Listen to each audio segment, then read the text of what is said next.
I was out of town for work and I hadn't heard from my husband, and I got a call from my dad saying, it's bad, it's bad. I'm like, what do you mean it's bad? And he's like, Woody's dead. Maybe in some ways, the gift that came out of Woody is I had a massive pattern interruption. I don't think change on the outside can happen until you have change on the inside.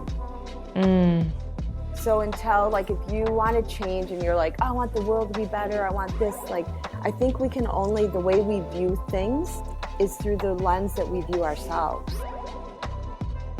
Kim, welcome to the whole shebang. So happy to have you here today. Oh, thanks for having me. I'm looking forward to this conversation. Yeah, let's just dive right in if you don't mind. And if we can start off with you sharing a little bit of your background and the work that you've been involved in for the last many years.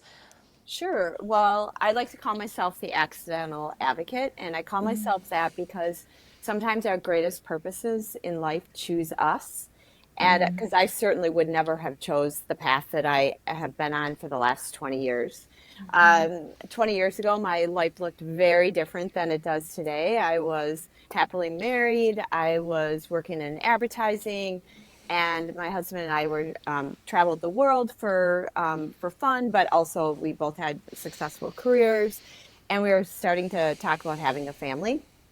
However, on August 6th, 2003, I got a call that literally changed my life forever. My dad called. I was out of town for work, and I hadn't heard from my husband, and I got a call from my dad saying, it's bad, it's bad. I'm like, what do you mean it's bad? And he's like, Woody's dead. I'm like, what? Yeah, I'm like, what do you mean he's dead? And he's like, he was found hanging from the rafters of our garage.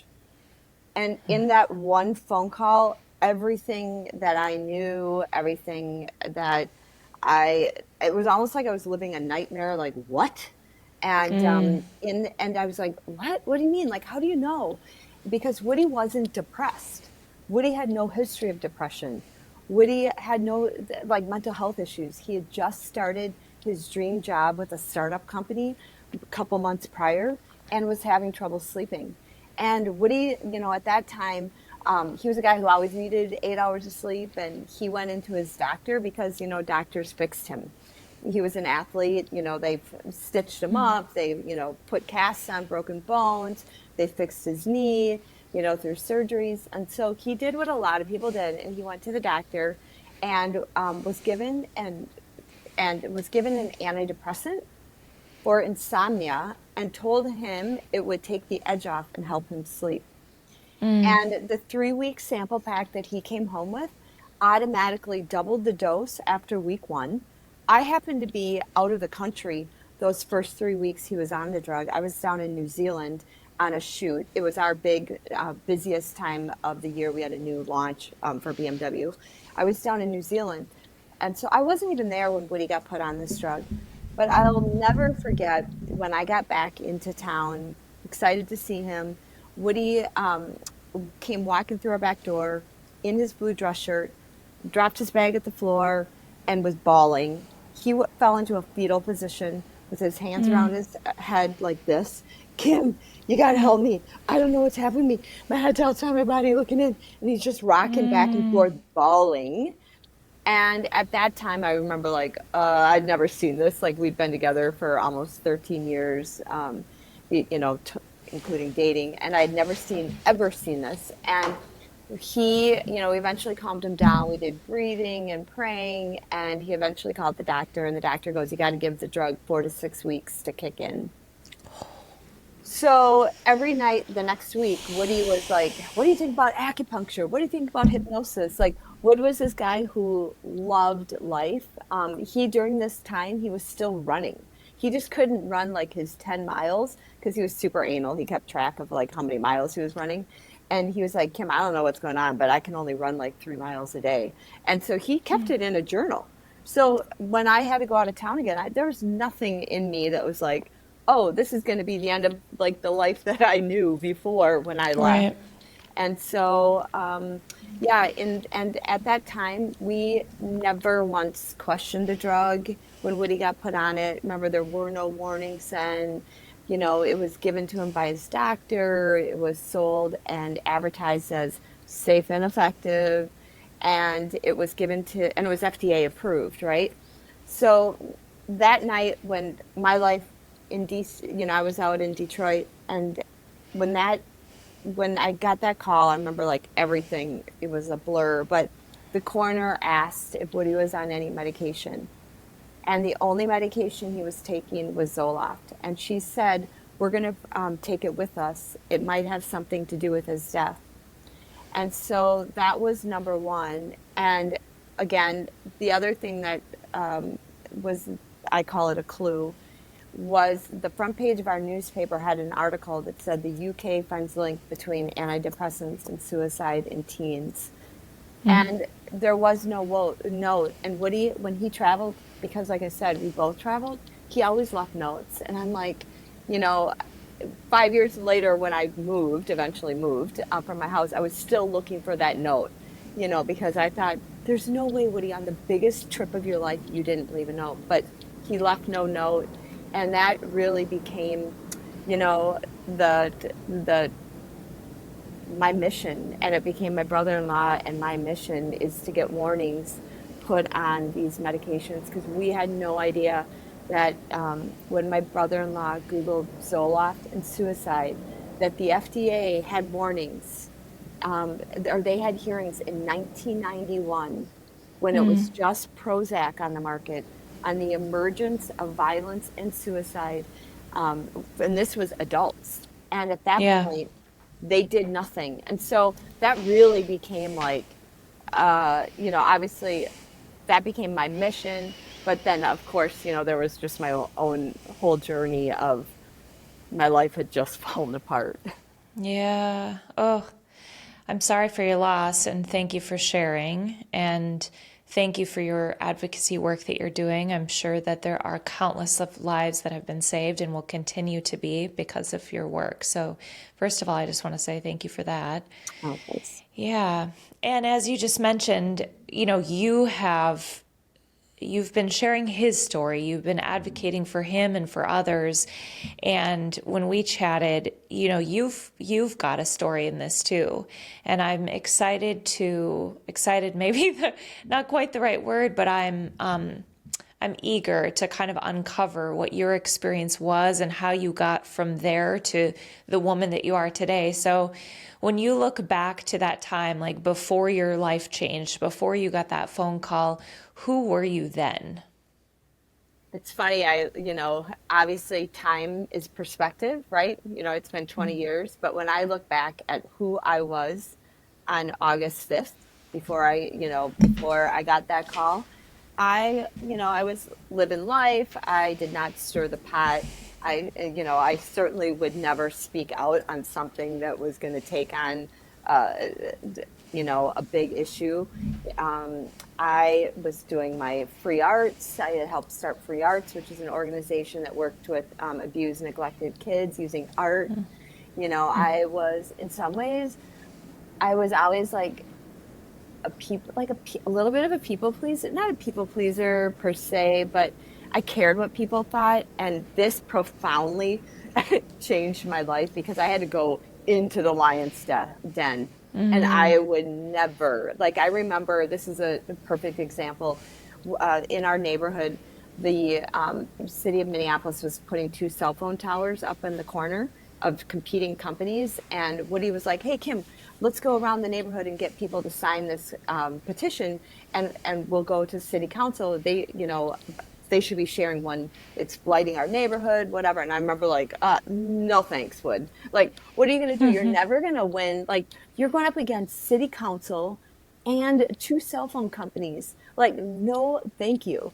And I remember him saying, Kim, I'd rather try like hell and lose than do nothing at all. And I was like, all right, well, good luck to you. I mean, I had no interest at all. And so that's kind of who I was, and very different than who I am today. It's almost like Woody passed the baton to me. That's powerful. I can't wait to hear who you are today. We're gonna like to go through this journey. So you get this phone call, and what happened after that? What is the process like for you, sort of behind the scenes? What did you journey through? Well, I can tell you that night literally, I don't even know how to, and I understand when people are like grief, it's shock, like what? And you're almost like out of your body, like what just happened? And I remember walking in, and I was like, oh, I don't want to really show my emotions. Like, I got to hold myself together. And literally, my whole life had just fallen apart. I remember walking back in the studio. I'm like, to somebody that I worked with, I go, can you bring me back to the hotel? And he brings me back, and we get in the car, and I'm like, my husband just killed himself. And he was like, what? And I'm like, oh, yeah. Like in that second, it was like that in itself is the most bizarre thing. And I remember none of it seemed real. I actually that night, trying to figure out how we're getting back to Minneapolis, I happened to have a box of color because my hair, I've been gray my whole life since 20. I'm like, I think I'm going to color my hair right now. I mean, I stayed up coloring my hair the night that Woody died because I'm like, it was like the one thing I could control is that I Sure. can't go back and have, whatever. But anyways, those days and months afterwards, like, I didn't go right into this advocacy mode. Let me just tell you, I was walking around like almost in shock still, or like, what just happened? And yet, I had a lot of people surrounding me, uh, going to the funeral. I remember because Woody always knew that he wanted to like be ashes thrown. And I'm like, no, guess what? He goes, I want cremated. I'm like, no, people need to see you and I need to see you dead. Like I need to. So I went back, and when we got back into Minneapolis, I actually was like, I need to go see his body.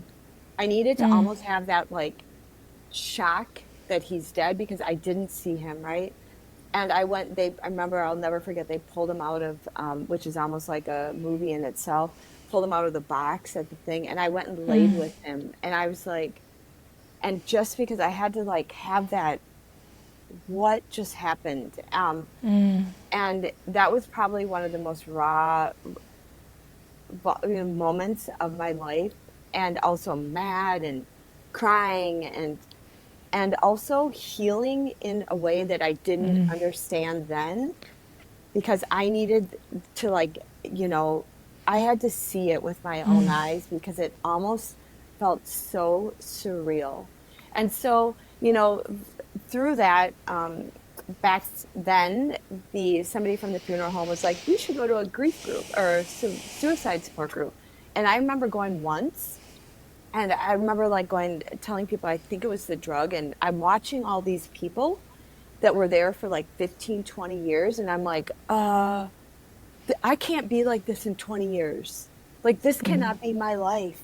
Like I saw, like I was looking through the eyes of the people that were in the room, still grieving and crying and all that. And I'm like, I can't be like this. There was something that was like, oh my God, I got to get out of this. And I wanted to run from it, but I also knew that I didn't want it. And I remember coming home from that grief group that night, and my friend said, "Why are you doing that?"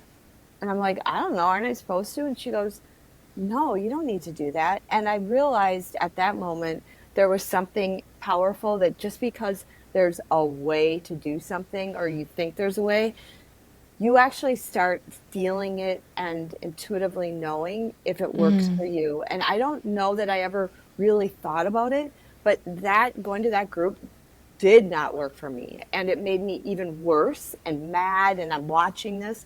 And so I eventually went to grief group at church and realized that for me, my faith had to be a huge part of my healing. And I think I always believed, but really when I think back, it was having, all of a sudden I kind of understood like, wait, God isn't out there. God's here. It's who I'm talking to. It's like I had no one to talk to because now my husband, my everyday life was gone. Like, other people had loss of, whether it's their son, brother, but my everyday was gone. And so my faith was super, uber, uber important to me that, and I remember also that idea of hope and finding somebody that could help me with hope. And there was a friend of a friend of a friend whose husband had died the same way, like 10 years earlier.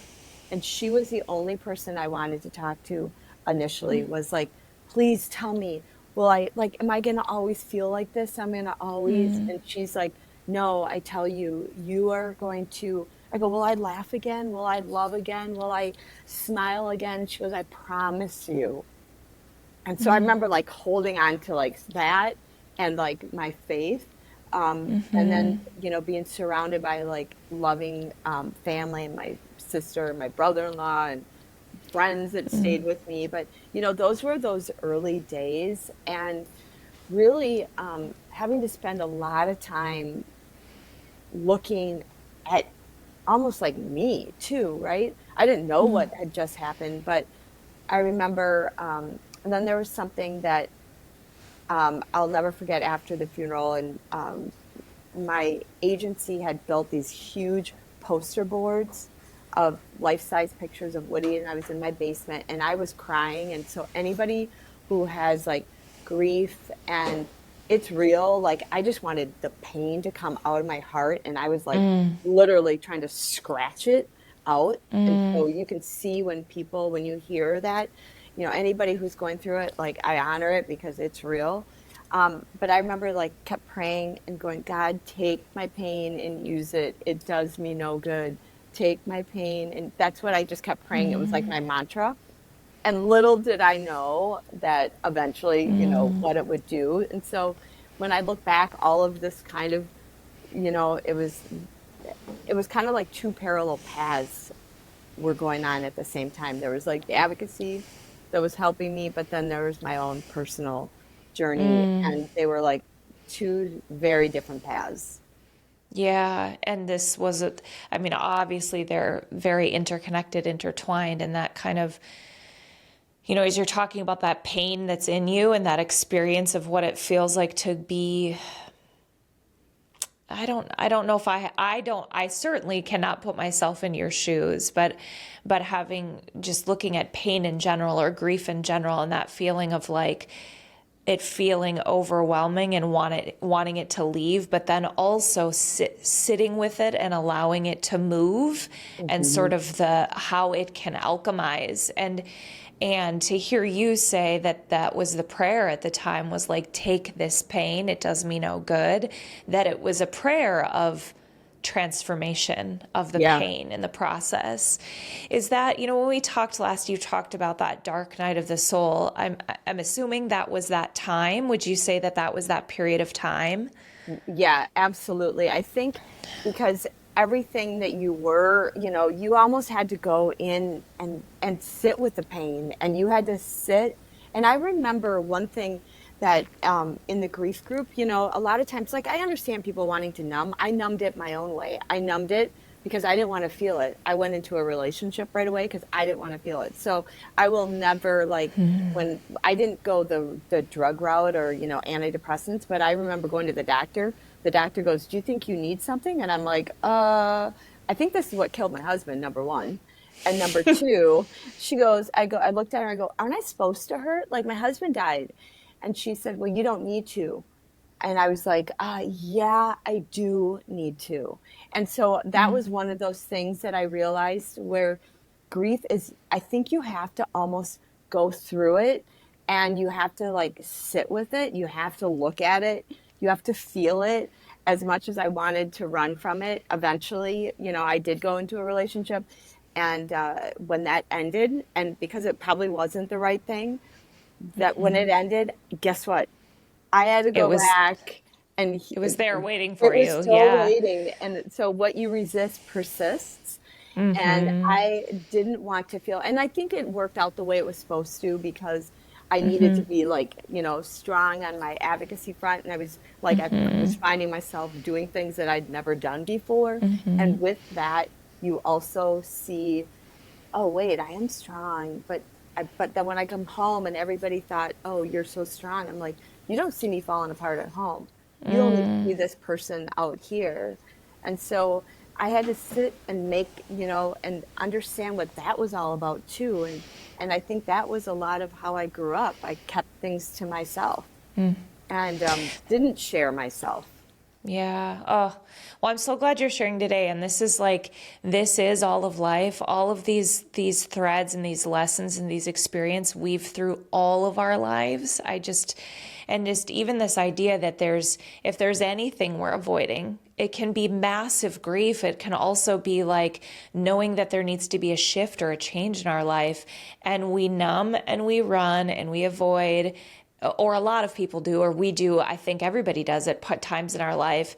And then when that numbing wears off, or when we run into a wall, or when we really hurt ourselves, or we get to the end of our ability, the pain is still there waiting for us. And my experience has been that the pain is the pathway, that the pain is sort of this portal to the rebirth, to the new, to the other side of it. And it's kind of, it's not a new idea or a new phrase that the only way out is through. And it hurts so good, Yeah. you know? And it's so funny you say that because I was actually in my writing this morning, I was looking at, and I remember saying, God, thank you for all the pain that I have gone through in my life. And I realized the pain is what led to the next thing, and then led to the next thing, and that's all the threads of my life.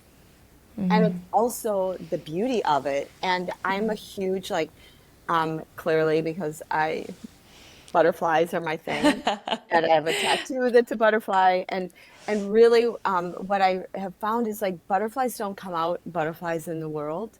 They have to be in that dark, gooey, messy first, and then they have to go through the darkness to and then eventually it shakes off. And I think that shaking off for me also was a realization through this process that grief, whatever grief is, I don't think we can ever compare our grief oh, my experience is just different than somebody else's experience. Right. Somebody else might be a divorce. It might be you lost your job and you never thought you were. It could be, anything. Grief is whatever it is, but it can be anchored in our bodies. And I also realized as part of my healing, I started doing a lot of body work and realizing that grief got stuck in my diaphragm and also my throat chakra. How Because did you know that it was stuck, or how did you discover it? well, I discovered it through, I did something called Rolfing, which is a body where it's the myofascia system. And it's 10 sessions. And, it's really what holds your skin and your muscles. It's right under your layer. But when they got into session 6, which is your diaphragm, and they're pulling apart and, stretching your ribs, all of a sudden I, out of the blue, started bawling. And I cried it was gut wrenching. And and it scared me. And I gut wrenched cried. And she had to leave me because she had other clients. She had to leave me on the table. And I cried for almost 2 hours. And it wasn't I don't Wow. even know where that was coming from. It was deep. And that at that moment, I was like, oh, wait, what was that? And then I learned that diaphragm. And probably what happened is and that's probably a lifetime of holding stuff in my life. But then when Woody died, holding it into my diaphragm, I didn't ever breathe again fully, Oh. fully. And then also when I got to here, I would find Your myself throat. yeah, and doing a lot of I started doing yoga, and I remember one yoga. It was a workshop. It was this really bizarre kind of workshop, and they're like, "All right, when you go home tonight, go in your car and scream. If you get all you feel this contract, you feel really constricted. Get in your car and scream as loud as you can. Maybe don't do it at home because they might think something's happening. And Yep. scream. And I realized I'm oh my God, how freeing it was once I did that because it was and so, through this whole thing, and especially, we're looking at mental health now, and obviously a lot of my work is around those mental health medications and stuff. Mental health, I have come to realize it's our body, mind, soul, and it's moving and it lives in our body, and it's all of that is really about healing. And that is part of my journey is I started getting into my body and not so much in here because this keeps me like in a spiral. Spinning in your head. Yeah. Yeah. How did you get into your body? Like I love, Kim, I love this. I don't know. I'm so encouraged because I don't think it's a coincidence that the conversation I'm having with people, the same things surface, like the same themes are coming up over and over and over. And I'm like, okay, universe, you're speaking. Like this is a thing right now. And the embodiment is just a really prevalent theme that I'm not looking for in conversations, right? I didn't expect this from our conversation. I'm like, okay, what is it that needs to be shared and said? Because I'm finding that there's so much, our bodies hold so much wisdom. And I want to help people understand how to get into their body. So when you Yeah. said you started to get into your body, how did you do that? What were some tools or what did you learn? Sure. Well, it's funny. Like part of it was, I mean, I think that was my first aha is when I saw that pain crying from my body, right? And then I think there was for many years after Woody died, I started doing yoga. And I did yoga, but I learned, like, I started to see that yoga was a tool that I was using to run from my pain. I was able to, like, put Oh, it up on a shelf and, like, breathe through it, like, oh, I'm not facing it. And it wasn't oh, until, yeah, it was really a fascinating because I had done it and I had interesting. gotten really good at hiding, which I think has been part of I've learned that that's part of something that is kind of my constant mirror of looking at myself is when I start running and I can breathe it away. I'm really good. But it wasn't until I had that breakup and I went and did kickboxing and I had to Huh. punch because I realized that I was actually mad and I had anger and I had stuff inside me that I had to punch it out. And then I started lifting. And then from this is all physical, but it was like, oh, wait, I am strong. And it was a shift of putting the body that things that I was doing in the body and then going, oh, but wait, I am strong. Like there was something that was like a uh, a light bulb, like a light switch turned on saying, wait, it's all of it. It's like it's punching because it's you can hold all of those emotions. You can hold the peace, the joy, the anger, and you have to move it and get it out because it doesn't no good in here. And our bodies are our vessels. Like if I go back to when Woody died, everything intuitively in my body told me there's no way that Woody took his own life. That I knew that something didn't make sense. And then I thought, well, that is wisdom in itself, that intuition, that if we would listen to when you get that nagging voice that's inside Yeah. that's like something doesn't make sense, listen to it.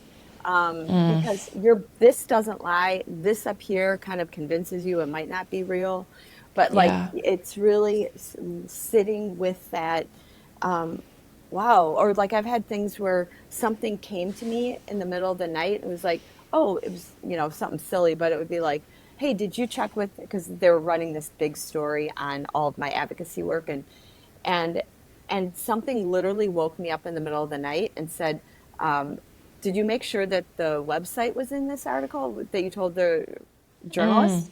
And and then my head was like, oh, stop, whatever.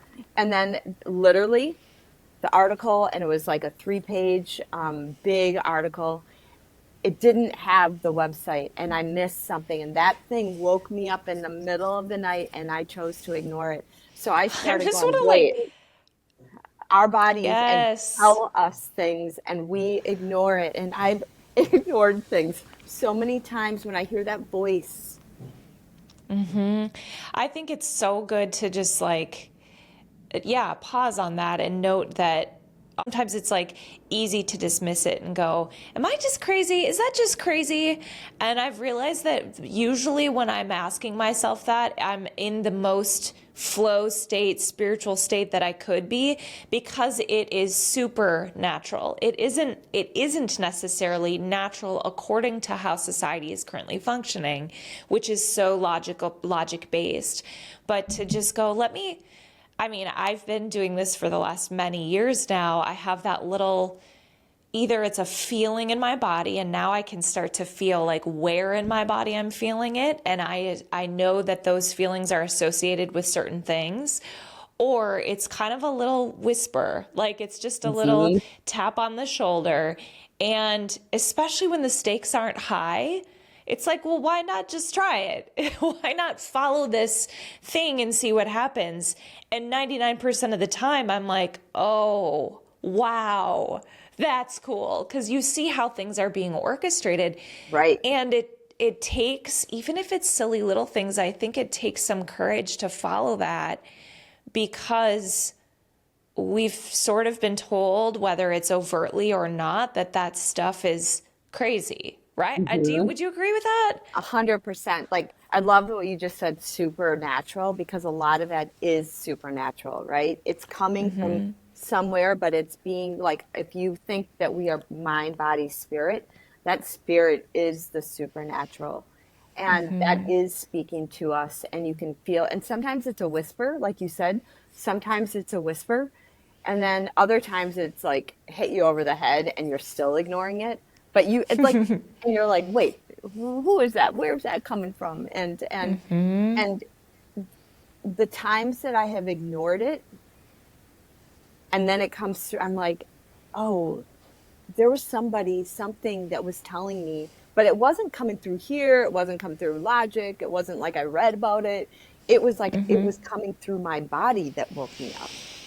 And so our body has a lot of wisdom. And, even when I got ready to move from this, my last place, I remember, and I was afraid, and I was like, I can't, and I was doing the pros and cons, and should I move, should I not? And then I was like, okay, actually, what if I just ask my body, am I nervous? Is there a nervous energy in it? Or was there a peace energy? And I was just calm, even though I didn't know what it was going to be like, and I was afraid. And when I asked my body, I literally remember saying, body, I have a question for you. And I know I sound a little crazy. I'm like, body, I have a question for you. And because what was happening when I did it in my head, pros and cons, I was like, okay, I can see it. No, just get out of that. Like, and I felt really calm with my decision to sell my So place did your and body move. tell you in the moment? How did your Yeah, body tell you? it Like, what did literally was you, calm. so did you ask it like, should I buy this place? Body, I Yeah, need an answer. Should I buy this place? And the answer came through I a was calm. calm sense in Yeah, your body. Yeah. yeah. Okay. I was I think this is super, so super great. calm. But I didn't, but if you looked at my paper of my pros and cons, because I already had bought another, so I was trying to I had two places at the same time, and I was trying to, should I stay at the bigger one or should I downsize and move? And I was afraid like I wouldn't like the downsize. Should I just stay here? But I literally, everything was like, I'm like, I don't know. You have no idea what it's going to be like. And that was what my body was saying. Like, I don't know. That sounds kind of fun. And I Yeah. wasn't, but if you looked at my paper, it was like, well, I mean, and that was my head logic. And the body was like a peace. There was a sense of peace with my decision. So when you were going through, if I'm just going to like to extrapolate that and go back to your process of like moving through the chrysalis and coming out, becoming new, was your body one of the main tools as a guide on how to walk through that, or like the process of growth? Well, I would say it was a little bit of a lot of different things, right? I think Okay. the body, in that I started realizing that it talks to us and that there's wisdom there, and and also the confidence when I was doing things that I couldn't physically do or thought I used to tell myself I couldn't do, but then I saw that I could do them. That there was confidence in when you see that you can do things that you thought you never could do, right? So I think that was also part of and that also comes with me not thinking I was smart or stirring the pot or going out to DC. Like, are you kidding me? That would be the last thing. I never spoke up to authority. But then when you do, you're like, oh, wait, I actually am strong, or I am smart, or like we are more capable, all of us as holistic, than we think we really are. So I think that was part of it. I think there was, I did a lot of therapy, self-help. I went to a lot of, I love learning. I love going to conferences. Um, I love being challenged, and this idea of looking at the mirror of yourself. I love, where can I be better? And constantly in the questions that I ask of myself. What's important about that question to you, or about living that way where you're looking in the mirror and asking, how can I be better? Why is that important to you? Well, I'll tell you, because I don't think change on the outside can happen until you have change on the inside. So until, like, if you want to change and you're like, "Oh, I want the world to be better, I want this," like, I think we can only, the way we view things is through the lens that we view ourselves. And so if we, like, if I'm thinking, am I being judgmental? Or if I'm actually, another way of, if there's a trigger of somebody or something that triggers me, like, it gets me, and this is where you listen to your body and you can feel it, that that trigger, is it really about them, or what is it about them that's actually a trigger for me? Like, Yeah. do I have something that they do that it's annoying me because I do something? Or maybe I'm envious that they're, like, always better on social media, like putting their brand, and I don't want to do it because I feel like it's, I'm being like, oh, look at me, everybody. But wait, is that because I'm afraid to do it? I'm afraid, so I'm like, I'm judging them, but I'm actually judging myself, because I'm afraid to put myself out there because I don't want to be judged. But no, you're judging yourself, Kim. This is good work, and it's so much easier said than done, but I think this is the nature of how we evolve. And it goes both ways. It's, I grew up with kind of a belief system around, we want to be better so that we can do better for others. And I think that that is so great and so true. And I think the other side of it that I missed, or I didn't fully understand, was that when we take the time to look in the mirror and do the work on ourselves, we do better for ourselves. I mean, if you can do that work and then all of a sudden be less triggered, I'm assuming your days feel more delightful, Right. and like you're not irritated, and you're feeling empowered, and you're uncovering. But then also, oh, guess what? Maybe now Kim's going to be posting more and putting yourself out there, and seeing what comes of that. Right. Who knows what adventure that could bring you on.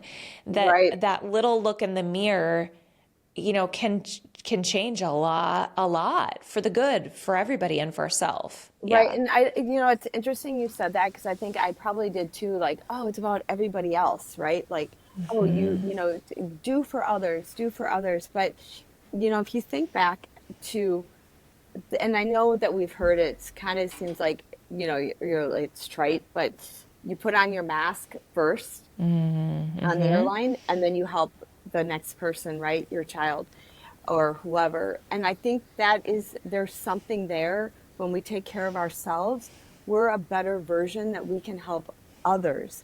But if we're not, and we're giving all of our energy out, and we're not taking care of ourselves, and it's not selfish. And I remember, like, I mean, I will do this work on myself because I want to be better than I was yesterday. I want to be better than I was even 5 minutes. Like, I will never, I remember one of my friends, or so-called friends, and it's important to surround yourself with people that actually are like-minded, because you realize Yeah. they're energy takers and givers.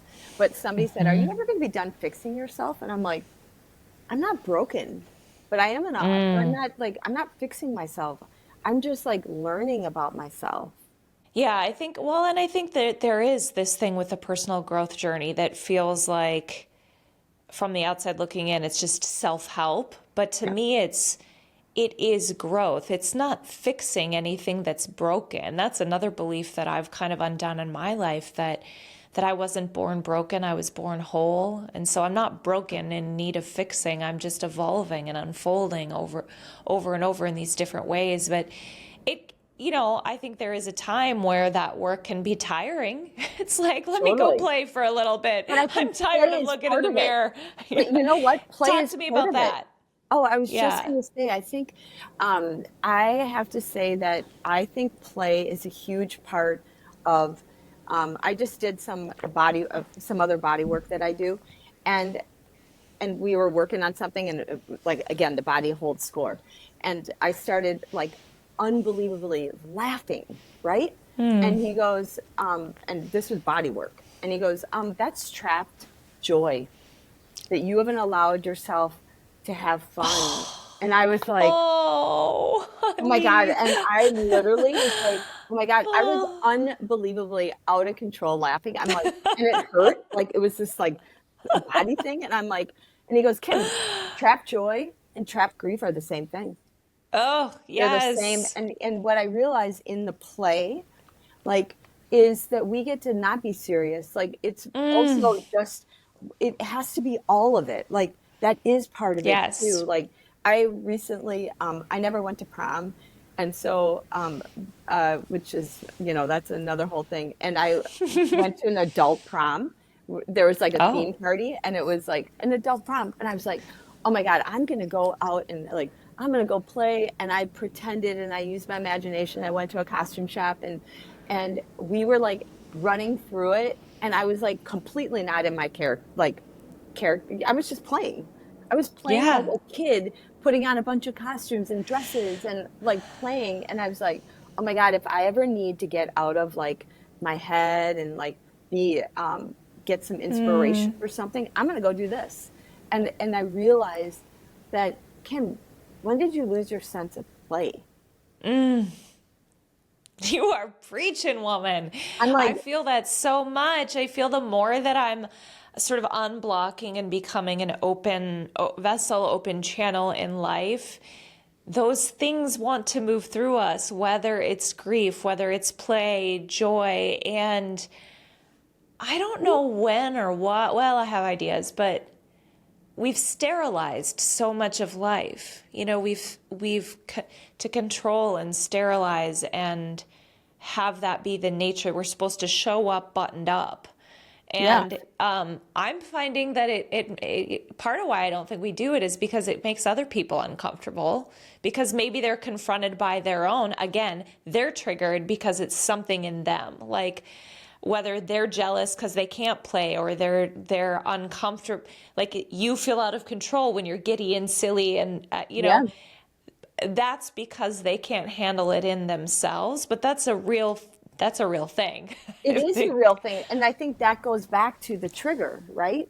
That if Yeah. there is something, but there is like when we become, I don't know where it is, like, okay, stop playing. You're an adult. You're going to go now. You're a mom now, or you're married, or you have a job. You can't play. You have to be serious. You have to do this. Like, there's all of societal things that get put on us, or like, oh, like, oh, that play is for kids. Like, you need to Yeah. work. Like I grew up with a family, or my dad, who I love dearly, but play is you play after you work. You don't work, work first, work, then play, work. And I'm like, and so you kind of grow that up that way, like, oh, I got to do this, it's serious. But what if we can play, and play can just be like, even if it's like you like to doodle, or maybe you love to get, I believe that we all come into this world creative. And Yeah. what I mean by creative is not necessarily artistic, but we come in as creative like our little souls want to express, be seen, and it like just do. And then everything, starts happening, and we're told that we're not this, or you got to play in this box, and you got to do this, you got to do this. And we then, when you become like something happens, and actually, I described it the other day as like I had a with actually at my doctor's. I said, maybe in some ways the gift that came out of Woody is I had a massive pattern interruption. Like everything that if Woody never died, I always think about that. what if Woody had never died? Would I be the same person? I don't think I would be. Would I still be on that same Wow. person that I almost, that pattern, something had to like shock me out, where I'm now trying to come back to that person, like that girl that came into this world to be self-expressive and to find ourselves. And we do that our whole Well, life who, until we end at the end. isn't If we're that lucky, wild? if we're lucky, Right. if we're lucky. And Right. then you're on your deathbed and you're like, why didn't I allow myself? Well, who didn't allow yourself? You didn't allow yourself.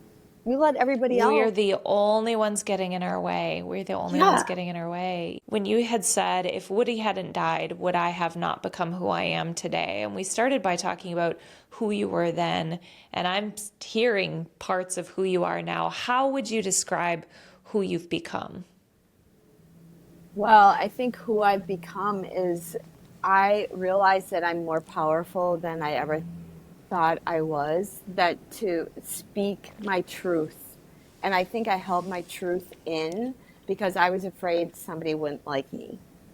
And I think I have had to take on something which was not a popular, back in the day when there were no warnings on antidepressants. People would call me like, you're a Scientologist, because I was having I was going up against tension of societal tension and what people were thinking.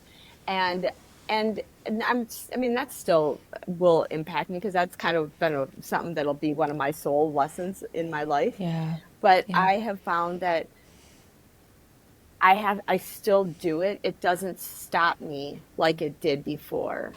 Now I still do it, and I might even, like with everything the last couple of years, just asking questions about products that we're going to put in our body. And I'm like, hey, I'd wait, like these are my questions. And I had friends attack me about like just even the COVID vaccine stuff. And I'm like, I'm just asking questions. And I'm like, and I learned that there's power in doing it anyway and not holding myself back, because ultimately I have to look at the person that's in the mirror.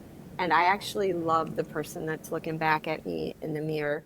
That Ah, that took me through the last years after my breakup, after doing a lot of that stuff in the last couple of years. I can actually say that I love the person I've become, and I could never say that before. oh my gosh, it's bringing me so much joy. I love to hear that.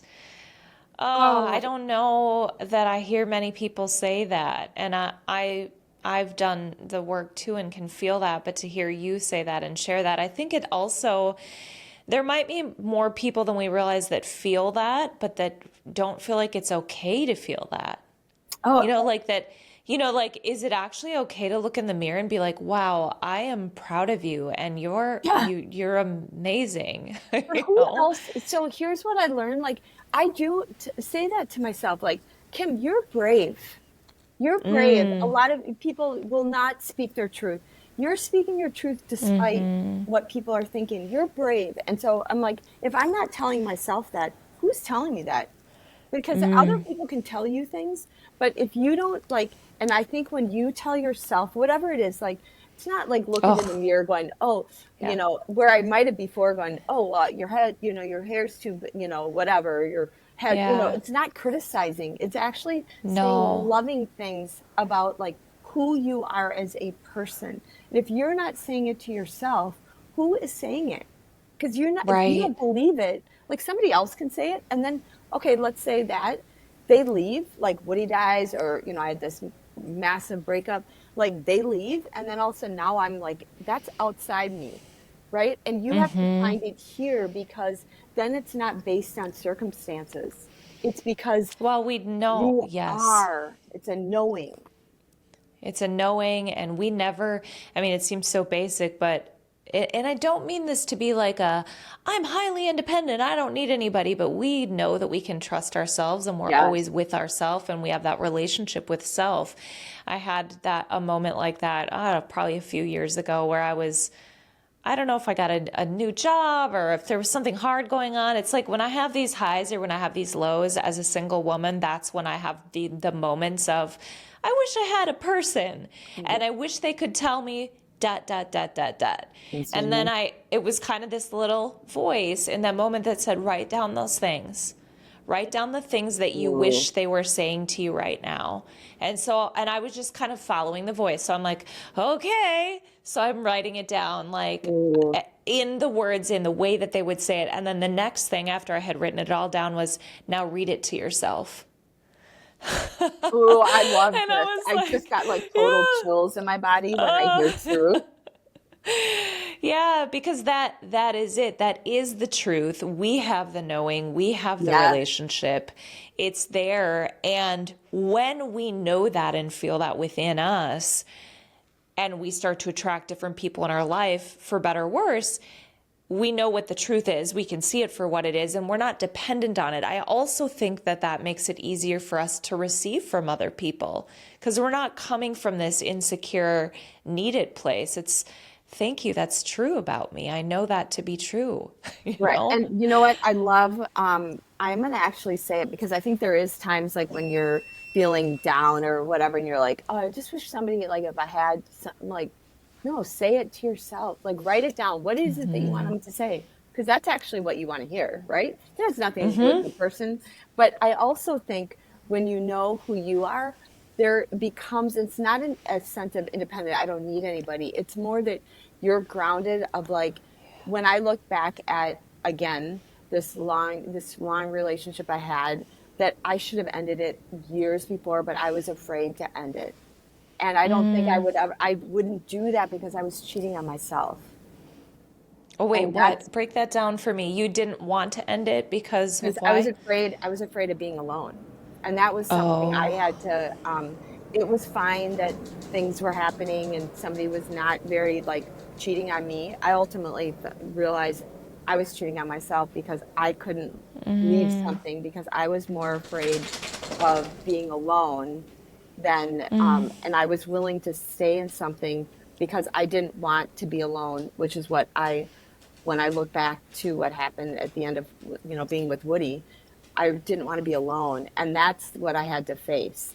And so since that time, now I'm like, oh, wait, I'm okay. Like, I will never do that to myself again because I am now not afraid to be alone, which is what the thing that I was afraid to face and why I stayed in something way longer is because I was afraid to be alone. And that was the big, Oh, like, aha that I had to go Kim, back and go, good you work. didn't do the work there. So you like, and that's where I'm like, whoa, I'm good by myself. Like, not by my, I don't mean it like that. Like, oh, I don't need Yeah, anybody, but I am good by myself. I don't need, yeah. I am enough. I'm enough. Well, gosh, and going through that, to me, I don't want to assume this, but was that another maybe smaller version of the dark night of the soul? Like when you needed to face that, like fear of being alone, did that feel dark to face that? Was that hard to face? Oh, 100%. It's why Yeah. I also had to look in the mirror at myself. Why did you stay with somebody that you knew wasn't being good to you? Because you weren't being good to you, Kim, because you're afraid to be alone. Like, you are afraid to go back to doing what you were afraid when, after Woody died. You didn't want to be alone. And so that was all part of, which it's to me going, oh my God, really? It took you 20 years to get here, but like, Well, and sometimes we can't see what we can't see until we can, until right. that blind spot becomes illuminated, until our system's ready to handle it, and then it surfaces, and then we've got a choice of if, well, it's kind of brings the conversation full circle where we've got a choice of either we can face it and walk through that pain or we can ignore it and circle around the mulberry bush a few more times, but it's going to keep presenting itself until we walk through it. So might Absolutely. as well And just you might as well face it. But you know what's funny that I think about, when I said about listening to your body? There were many times I just ignored everything that my body was telling me of like, this isn't right, this isn't right. But until it had to like end, and it ended in a way that was kind of like I never talked to him again after being together for a long time. And but it had to almost be the same kind of pain of like ending with Woody, where I never talked to Woody again, meaning because he was dead. Right. And I realized, wait, your body was trying to tell you this for a long time. You just chose to ignore it. So it does, you can like keep circling that bush, but ultimately you're going to have to face what the biggest thing was, that you were back then afraid of being alone, Kim. You were afraid that you were on your own, like Woody left you and you had to like in your, whatever evil things that you were telling yourself back then, because that is what you needed to deal with. Oh, Kim, this is so encouraging and empowering to hear. So, how do you feel now? How do you feel now that you faced that? I feel like I have to say now I'm kind of curious what I would be like if I ever was in a relationship again, right? Like, will I have Yeah. learned? Because I think I sometimes, bet you will be. I yeah, have a hunch. yeah. But I think there's some things that a lot of times you're like, oh, wait, I think you can you need relation, like not really not romantic necessarily even, but people are you relationships are Yes. reflections, right? And Yes. so you need them, whether it's your family, whether it's your friends, whether it's like somebody who drives you crazy. Like, how do you know that you grow unless you have something that's reflecting back to you? And Yeah. so I think, that's when I say, where am I now? Like right now, I'm like kind of like, I honestly, I feel giddy. But, and I say, Mm. when I say that, because I'm like, my friends are always like, you always seem like whatever. I'm like, you know what? I feel like I've come through that tunnel that I was waiting for so long. And I say this for anybody who's going through grief, like, unfortunately you can't go down, you can't go around, like the only way to ultimately is you have to go through it, and it's dark, and then like the pinhole, and you'll see a pinhole, like if you're like a train, and it gets bigger and bigger, and then you think like, I think I'd see it down there. And I kind of feel like I've gone through the tunnel, Yes. and I feel like I've gotten through that tunnel of grief, that, and it took me only 20 years. Oh, but Well, and you've then there's things arrived. that Welcome. still that, yeah, and then there's still things that trigger it too. But I think that's just part of what life is, right? It's all of it. Right. Absolutely. Oh, this is so beautiful. Before we end our time together, is there anything else on your heart or mind that you would like to share that you feel like maybe the listeners need to hear today? Yeah, I think no matter what happens in your life, there's something about magic when you show up, and show up, whether it's to yourself, whether it is showing up and taking on something like that I never thought I was capable. If I would have just stayed back and didn't do it despite the fear, despite the, I wouldn't have grown, because I wouldn't have seen what I was actually capable of.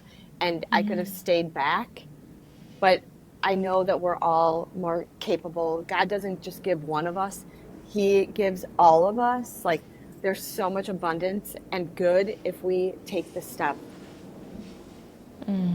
That's so good. Okay, last thing. I'm going to do some rapid fire. Full disclaimer, I heard these questions on Oprah, her podcast, and I loved them. So I'm going to rapid fire some questions at you. Oh You boy. ready? All right. I hope I'm good. You're going to be great. And you can just finish the sentence. I would like to thank. I'd like to thank my parents for being there and showing me the lessons that I've had to learn through life, and still being part of my main family. The world needs. Love. The world needs love, starting with ourselves, because if we have love, that is what overcomes fear.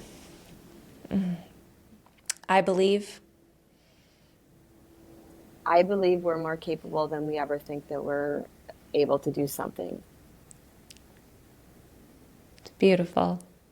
Kim, thank you so much for sharing your story today. This was such a joy.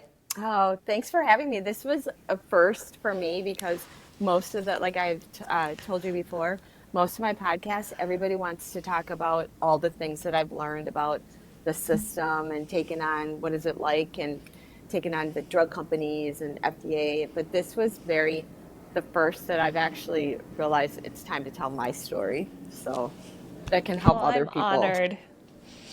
I'm honored that you're sharing it here. Thank you, Kim. Thank you.